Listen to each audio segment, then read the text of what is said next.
the duality of the world, embracing the dance of light and shadow.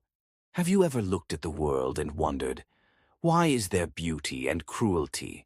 Why do love and heartbreak come as a package? Why do moments of joy feel so close to tears? This is not chaos. This is duality, the secret rhythm that governs all of life. Let me take you on a journey through the two faces of the world and what they truly mean for your soul. The unseen dance of opposites. From the moment we enter this world, we are surrounded by pairs, day and night, birth and death, joy and sorrow, gain and loss. It may seem like these are contradictions, enemies, fighting for control. But what if they are actually partners in a cosmic dance? What if darkness does not oppose light, but reveals it? What if pain is not a punishment, but a teacher? Consider this. A flame is only bright in the dark. Silence only feels peaceful after the storm has passed. A warm embrace is only meaningful after loneliness has lingered. Duality is not an error. It is the structure of reality. And the sooner we understand that, the less we suffer, and the more we grow. Ancient wisdom and the mirror of the soul. The idea of duality is not new. It echoes through every spiritual and philosophical tradition. In Taoism, we see yin and yang, the dark and the light, swirling together, each containing a piece of the other. They are not rivals, they are interdependent. The feminine and the masculine, the receptive and the active, the still and the moving. In Hinduism, the dance of Shiva is both creation and destruction. One motion, two meanings. In Christianity, there is light and darkness, heaven and earth. But the story of Jesus is not about escaping the world. It is about transforming suffering into grace. In Buddhism, suffering is acknowledged as a universal truth. But from that suffering arises compassion, the most powerful force in the world. In Sufism, Rumi wrote, "Be patient where you sit in the dark. The dawn is coming." He didn't say to escape the darkness. He said to wait within it, because something sacred is being born. So, what does all this mean? It means that our lives, too, are a reflection of the cosmic balance. We are not here to destroy one side. We are here to integrate both. Psychology and the shadow within. Carl Jung, the great depth psychologist, taught that each of us carries a shadow, the unconscious part of ourselves we hid. It includes the things we don't want to admit, our anger, our jealousy, our fears.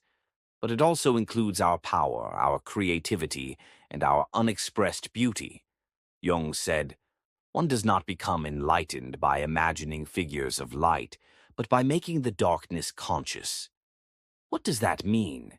It means that growth doesn't come by pretending to be good all the time. It comes by being honest with yourself, by diving into the parts of you that hurt and choosing to understand them. Think about it. Why do we project our fears onto others? Why do we get triggered by someone else's success? Why do we sabotage our own peace? Because our inner opposites are not reconciled. Because we fear our own depth. But here's the miracle. The shadow is not your enemy. It's your invitation to wholeness. When you embrace your shadow, you begin to heal. You stop dividing yourself into good and bad. You realize, I am both. I am human. I am evolving. The emotional storm and its wisdom. Let's talk about feelings, the ones we avoid. Grief, loneliness, anger, shame. We're told to stay positive, to be grateful, to smile through the pain. But emotions are not here to be ignored.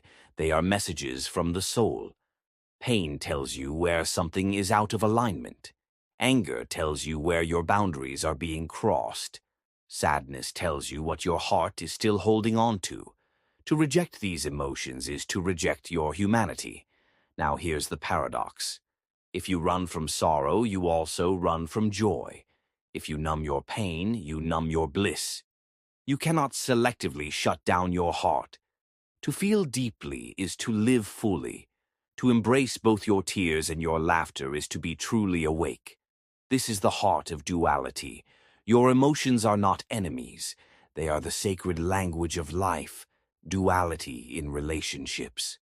Now let's step into the realm of human relationships, where duality becomes even more vivid. We love people, and they hurt us. We forgive them, and they fail us again.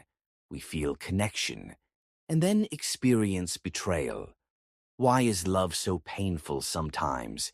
Because real connection requires vulnerability, and vulnerability is where our shadows meet. The people we love the most often reflect the parts of ourselves we're still struggling to accept. Your partner may mirror your fears, your child may awaken your old wounds, your friend may trigger your insecurities. But don't run away. Ask yourself, what is this person teaching me about myself? Because in the mirror of relationship, the duality of life becomes personal. It is not about fixing others, it is about healing within. And when two people can embrace their own shadows, they create a sacred union, one rooted not in perfection but in truth. Spiritual awakening through duality. All spiritual awakening begins with one simple realization. Everything belongs, not just the beautiful, not just the peaceful, but also the chaotic, the ugly, the confusing. The awakened soul does not seek to escape the world. It learns to see the divine in all of it. Rumi said, "Try not to resist the changes that come your way. Instead, let life live through you." When we stop resisting pain, we find purpose. When we stop judging fear, we find courage. When we stop dividing ourselves into good and bad, we find our true self. And that self is whole. Embrace the whole of you. So here is the truth, whispered in the wind of every storm, and in the silence after. You are not here to be one or the other. You are here to become everything you are, the light and the shadow, the strength and the softness, the pain and the healing. Duality is not your curse. It is your invitation to feel more deeply, to grow more courageously, and to live more completely. So the next time you feel broken, lost, or conflicted, don't fight it. Feel it, understand it, and remember, you were never meant to be perfect. You were meant to be whole. If this message touched your heart, leave a comment below and tell me, which part of your shadow are you learning to embrace? Don't forget to like, subscribe, and share this with someone who's walking through their own darkness right now. Let's walk together in the light and in the shadow. Until next time, stay human, stay whole, and keep dancing the dance of duality.